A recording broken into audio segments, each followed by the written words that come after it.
हाँ तो दोस्तों, स्वागत है आप सभी का ऑनलाइन बोर्ड स्टडी चैनल में। तो आप सभी को पता है मेरे दोस्तों कि मैं जो संस्कृत कराता हूँ वह कुछ अलग कराता हूँ। मैं आपको संस्कृत का भूत भगा दूंगा, ऑपरेशन करके बताऊंगा, चीर फाड़ करके बताऊंगा। आपको संस्कृत नहीं आता है तभी देखिए मेरा वीडियो, क्योंकि मेरे दोस्तों मैं आपको बता देता हूँ।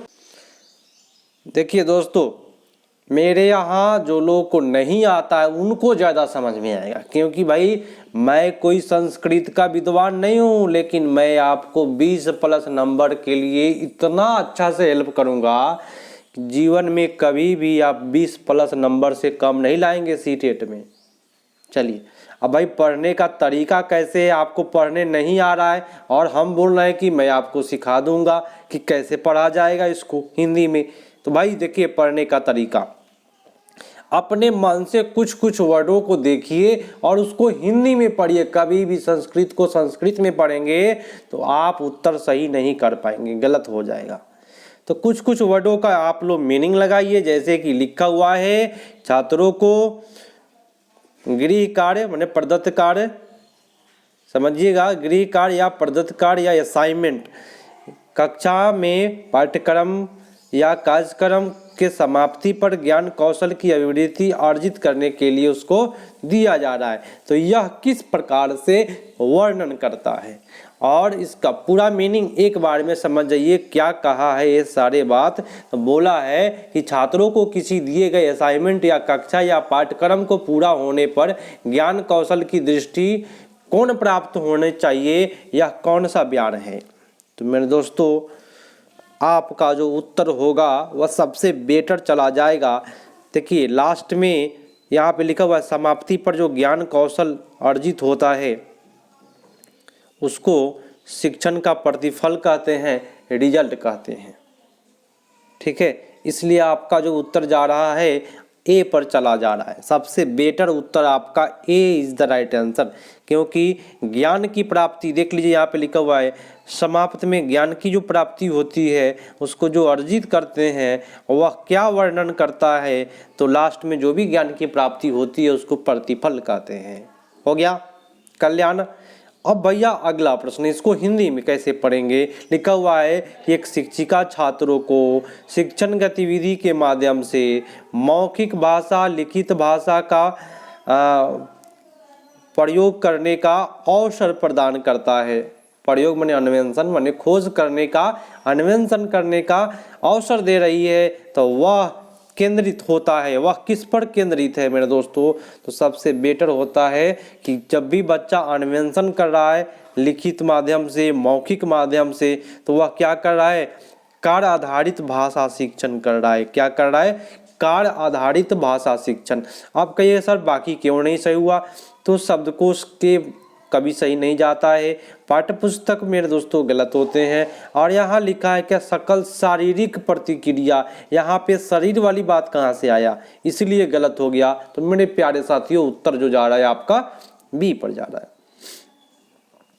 अब भाई अगला प्रश्न क्या कहता है कि प्राथमिक कक्षा का एक अध्यापिका है, वह छात्रों के साथ खेल माने क्रीड़ा करवा रहा है।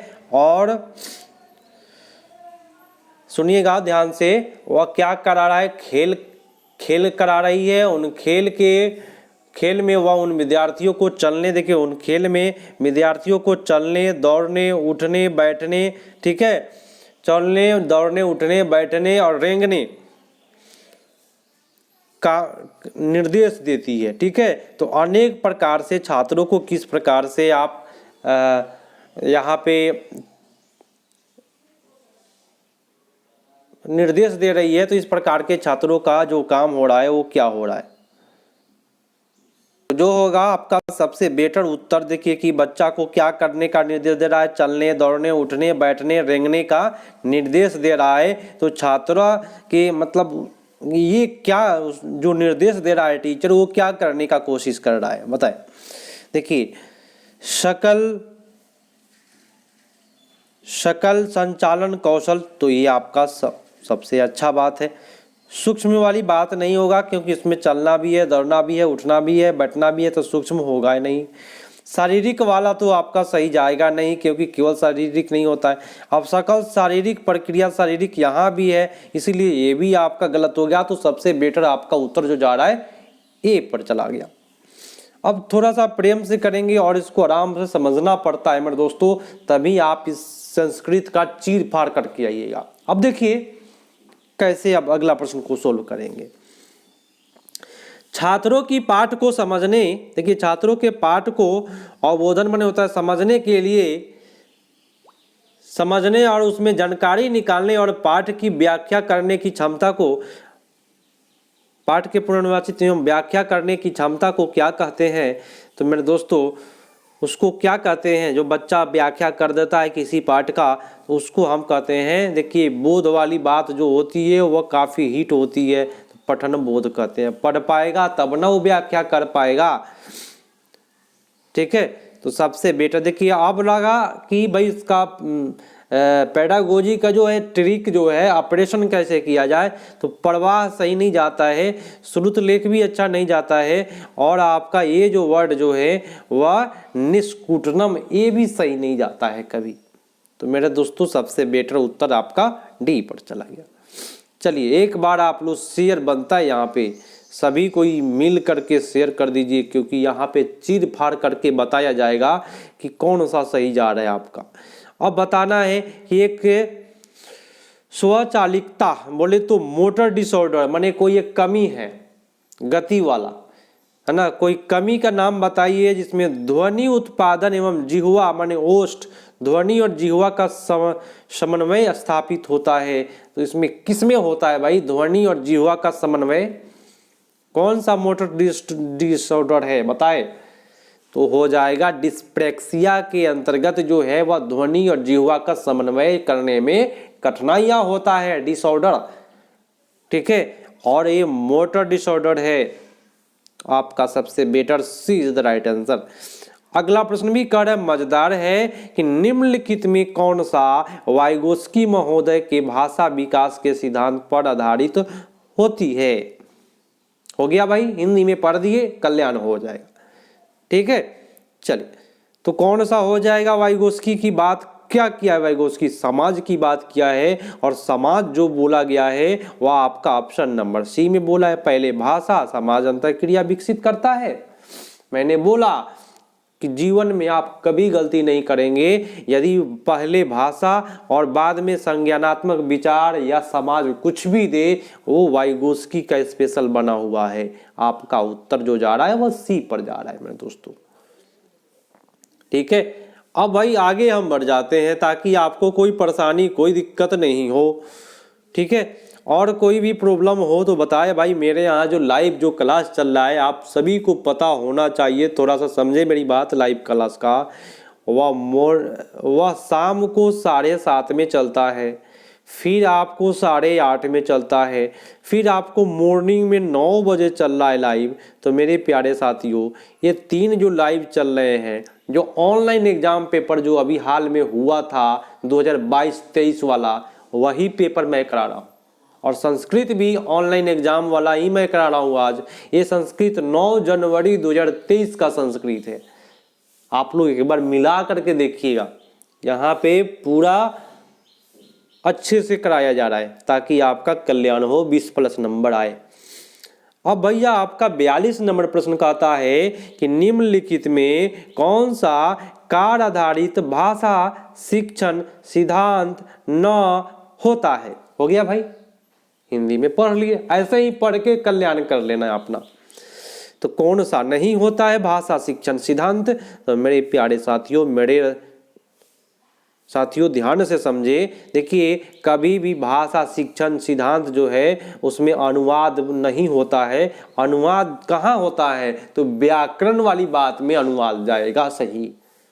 मेरे प्यारे साथियों आप सभी को पता है, व्याकरण की बात किया तो अनुवाद आएगा, और अनुवाद भाषा के लिए नहीं जाता है। कभी भी आप नहीं सीख पाइएगा अनुवाद करके भाषा को। अब देखिए भाषा शिक्षण संरचनात्मक उपागम में शिक्षक अपेक्षित है। मतलब कहने का मतलब क्या कहा कि भाषा शिक्षण के लिए संरचनात्मक दृष्टिकोण में शिक्षक से अपेक्षा की जाती है। शिक्षक लिखा हुआ है, शिक्षक से क्या अपेक्षा की जाती है, तो आपका उत्तर सबसे बेटर है शिक्षक से अपेक्षा। देखिए ये पुनर्निर्मित वर्ड आपका नेगेटिव वर्ड है, ये सही नहीं जाएगा कभी। और देखिए शाश्वत पाठ्यक्रम में निर्माण करेगा, क्या लिखा हुआ है आपका बी वाला ऑप्शन, मैं आपको बता देता हूं, अपना खुद का पाठ्यक्रम बनाना। यहाँ लिखा हुआ है अपना स्वयं माने खुद का पाठ्यक्रम निर्माण करना, ये तो खुद का हो गया, सेल्फिश वाली बात हो गई, इसलिए गलत हो गया। और सी कहता है कि छात्रों के अपनी पाठ्य पुस्तक बनाने में सक्षम बनाना, तो सबसे बेटर तो मेरे दोस्तों सी वाला है, लेकिन उससे भी बेटर देखना है तो डी कहता है छात्रों को उनके अपने ज्ञान के माध्यम से, छात्रों के उनको ज्ञान निर्माण करने में छात्रों को क्या करना चाहिए, सहायता करना चाहिए। कौन सा सहायक, शिक्षक का काम है सहायता करने का, सुगमकर्ता के रूप में कहलाता है शिक्षक। तो मेरे दोस्तों सबसे बेटर जो है वह सहायक वाला हो जाएगा। कोई दिक्कत हो तो कहिएगा, पूरे प्रेम से चलाएंगे ताकि आपको समझ में आए। अब कथन कारण है भाई, हिंदी से में ऐसे भी आप लोग कथन कारण से आपका प्रश्न सबसे ज्यादा सही जाता है। अब 44 नंबर पूरे ध्यान से कथन कारण को देखेंगे, मजेदार चीज होता है कथन कारण। कथन क्या कहता है सुनिएगा कि उपचारात्मक शिक्षण एक प्रक्रिया होता है, इसमें शिक्षक जो है प्रथम छात्रों को समस्या का निदान करता है और उसके बाद में उचित पद्धति का प्रयोग करता है। बहुत अच्छी बात है भाई, हम तो हिंदी पढ़ दिए, हम कोई विद्वान नहीं है मेरे दोस्तों। सबसे पहली बात सुनिए, मैं कोई विद्वान नहीं हूँ और नहीं मैं आपको विद्वान बनाऊंगा, बस थोड़ा थोड़ा पढ़ करके आपको मैं 20+ नंबर में हेल्प कर दूंगा। और ये शायद बहुत ही कम चैनल वाले लोग आपको हेल्प इस प्रकार से करेंगे, तो मैं चीर फाड़ करके तोड़ ताड़ के मैं आपको करूंगा। अब भाई कारण क्या कहता है 144 नंबर का, देखिए कारण बोलता क्या है मेरे दोस्तों। कारण कहता है सुनिएगा कि उपचारात्मक दृष्टिकोण का प्रयोग करने से पहले शिक्षक छात्रों की ताकत और कमजोरियों को जानते थे। उपचारात्मक शिक्षण का प्रयोग करने से पूर्व अध्यापक छात्रों के शक्ति एवं कमजोरी क्या करते थे, जानते थे। अब मेरे दोस्तों मेरे प्यारे साथियों, आप सभी को पता है उपचार करने से पहले टीचर को पता होता है कमजोरी के बारे में, शक्ति के बारे में। तो आपका सबसे बेटर उत्तर कौन सा गया, ये इज द राइट आंसर। क्या कोई दिक्कत हुआ क्या, तो पूरे ध्यान से मजेदार तरीका से करें। आप भाई कथन फिर से बोला, कथन क्या बोला, कथन बोला कि जब तुम युवा हो तो दूसरी भाषा में सीखना आसान है। जब तुम अल्पवयी बोले तो युवा हो तो दूसरी भाषा अन्य भाषा में सीखना क्या है, आसान है। ये बात सही हो रहा है क्या, सही जा रहा है। और कारण क्या कहता है, तर्क क्या कहता है सुनिएगा कि शुद्ध उच्चारण का विकास अपेक्षित सहज है। शुद्ध उच्चारण का विकास अपेक्षित क्या है, सहज है, यदि तुम आधारभूत स्तर शिक्षित हो। ठीक है, यदि आप शिक्षित हो तो ये बात दोनों सही बोल रहा है, तो कहीं भी नेगेटिव वाली बात नहीं बोला है। तो मेरे प्यारे साथियों आपका जो उत्तर जा रहा है ए पर जा रहा है। अब आ गया आपका 146 नंबर। देखिए कभी भी आप लोग मेरे चैनल से जुड़े हैं, आप ऑल पेडागोजी एक बार करके देख लीजिए, 7:30 8:30 और सुबह पर 9 बजे, रात्रि का 2 लाइव।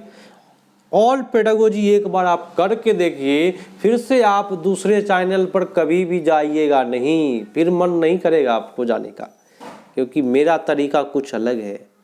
अब भाई 146 क्या कहता है मेरे दोस्तों, मेरे प्यारे साथियों, 146 कहता है कि जब बच्चे मानक व्याकरण में शिक्षा को प्रारंभ करते हैं और सामान्यतः वह अति सामान्यीकरण करते हैं, है ना, सामान्यतः वह अति सामान्यीकरण का क्या कर रहे हैं, उपयोग कर रहे हैं।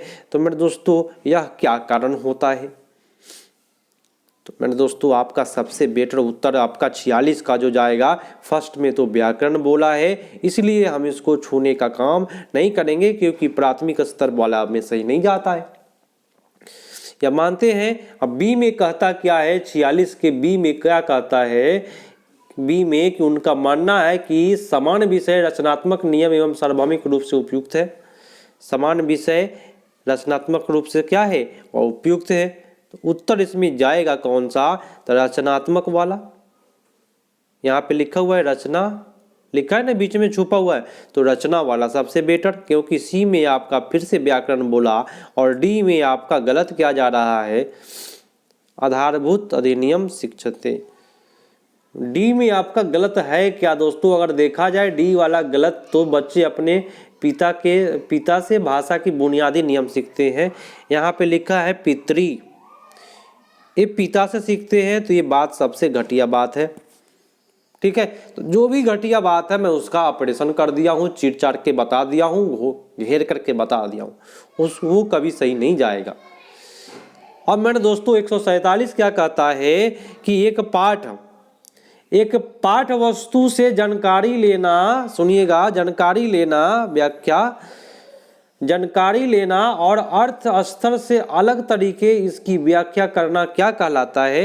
एक पाठ से आप सूचना ग्रहण कर लिए, लिखा हुआ है, एक पाठ से सूचना ग्रहण कर लिए, आप अलग तरीका से, यहाँ पे लिखा हुआ है भिन्न कारण से आप उसका क्या कर रहे हैं, व्याख्या कर रहे हैं, तो आप क्या कर रहे हैं मेरे दोस्तों, आप अलग तरीका से कर रहे हैं, तो निष्कर्ष का क्या कर रहे हैं, आप ग्रहण कर रहे हैं। ये पूर्व कथनम की बात नहीं हो रहा है, यहाँ पे आप पाठ की सूचना को ग्रहण कर लिए और जो व्याख्या कर रहे हैं वह भिन्न कारणों से कर रहे हैं, अलग तरीका से कर रहे हैं, तो यह आपका तुलना भी नहीं होगा, तुलना आपका गलत होता है। द्रुत माने तेजी से, ये भी आपका गलत होता है। तो निष्कर्ष ग्रहणम मतलब आप कोई चीज को सूचना निकाल लिए, निष्कर्ष निकाल लिए, आप व्याख्या बाद में कर रहे हैं, तो एक प्रकार का क्या है, निष्कर्ष निकाल करके आप ग्रहण किए हुए हैं।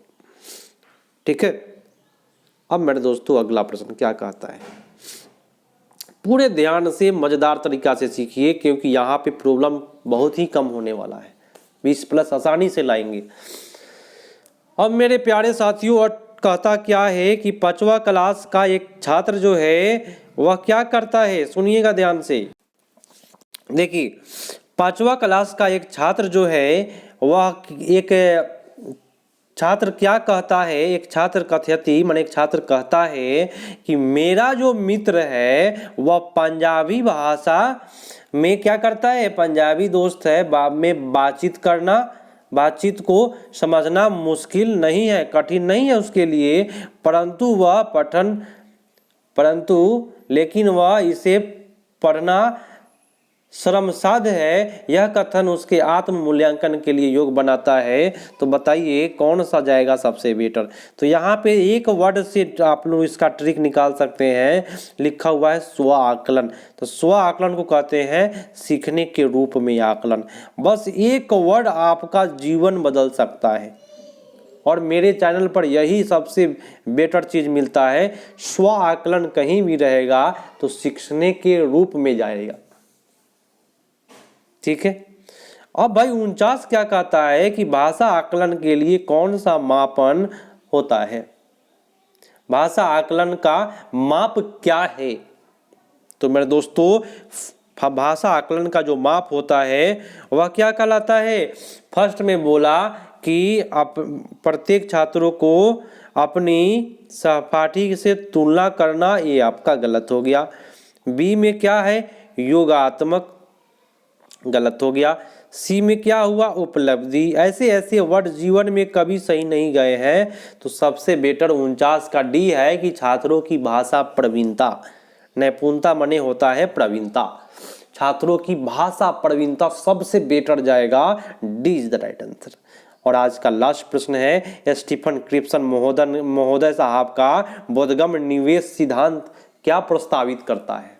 बस अगर आपको पढ़ने नहीं आता है तो ऐसे ही नहीं पढ़ रहे हैं हम, भाई हम कोई विद्वान नहीं है, आपको बार बार बोलते हैं। और ये ऑनलाइन बोर्ड स्टडी चैनल है, ऑल पेडागोजी का ऑपरेशन चीरफाड़ करेगा। और एक बार पढ़े सीटेट पास करे, 10 बार पढ़ने की आवश्यकता नहीं होगी आपको, और समय भी कम लेंगे। तो स्टीफन क्रिप्सन महोदय के बोधगम्य निवेश सिद्धांत क्या प्रस्तावित करता है? तो मेरे दोस्तों, मेरे प्यारे साथियों, एक क्रिप्सन महोदय की बात है, तो उसका मैंने आपको ट्रिक बताया था, सुन करके मजा आ जाएगा। जब भी क्रिप्सन की बात आता है तो उसमें उच्च लिखा होगा। अब बताए कहीं भी उच्च है क्या? ए में है? नहीं है। बी में है? नहीं है। सी में है? तो है। सी में है। डी में है? तो है। तो अब भाई कौन मारिएगा उच्च वाला? कौन सा मारिएगा? तो देखिए, डी पहले सुनिए कहता क्या है। डी कहता है, सुनिएगा, डी में कहता है कि छात्रों के स्तर के ऊपर पाठ्यक्रम सामग्री की खोज करना।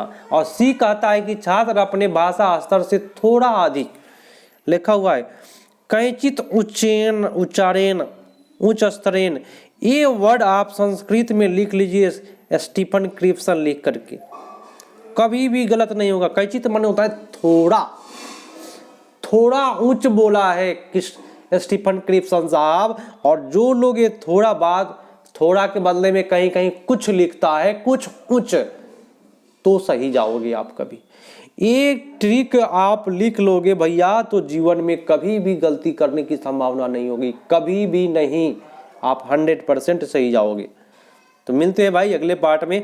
बहुत सारी बात मैंने आपको बताया, और इस प्रकार से मेरे सारे क्लास को ज्वाइन करते हैं तो कोई भी दिक्कत, कोई भी पेडागोजी में नहीं होगा, क्योंकि भाई ऑपरेशन तो यहाँ होता है।